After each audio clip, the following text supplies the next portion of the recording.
working with Mr. Conyers, but also Mr. Clyburn, our assistant leader, John Lewis,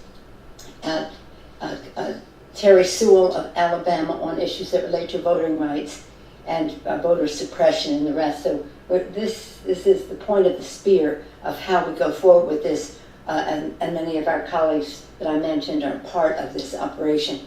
I just want to read this one thing because it's July. We came back from the 4th of July celebration, and I saw this article and it said, have you ever wondered, now our founders, they sacrificed their lives, their liberty, their sacred honor to establish this democracy.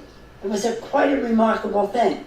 But did you ever wonder what happened to the 56 men who signed the Declaration of Independence? 5 signers were captured by the British as traitors and tortured before they died. 12 had their homes ransacked and burned. 2 lost their sons serving the Revolutionary War. Another had 2 sons captured. 9 of 56 fought and died from wounds or hardships of the Revolutionary War. They signed and they pledged their lives, their fortune, and their sacred honor. What kind of men were there? 24 were lawyers and jurors. 11 were merchants. 9 were farmers and large plantation owners. Men of means, well-educated, but they signed the Declaration of Independence knowing full well that the penalty would be death if they were captured. Carter Braxton of Virginia, a wealthy planter and trader, saw his ship swept from the sea by the British Navy. He sold his home and properties to pay his debts. He died in rags. Thomas McKean was so hounded by the British that he was forced to move his family almost constantly without pay, and his family was kept in hiding. His possessions were taken from him, and poverty was his rewards.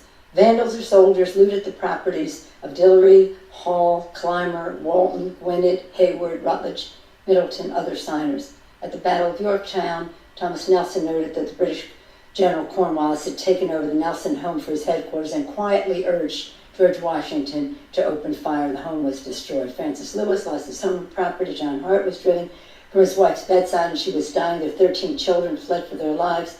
His fields were gristmill and laid to waste, and for more than a year he lived in forests and caves, returning home to find his wife dead and his children vanished. So take a few minutes while enjoying the 4th of July, this says, but as we ponder the sacrifices that so many people made at the start of our country, what Abraham Lincoln did to keep our country together, what the suffragettes did to expand the right to vote, what the civil rights leaders have done to expand that right to vote, and understand what our responsibility is to protect what so many people sacrificed so much to achieve for our country.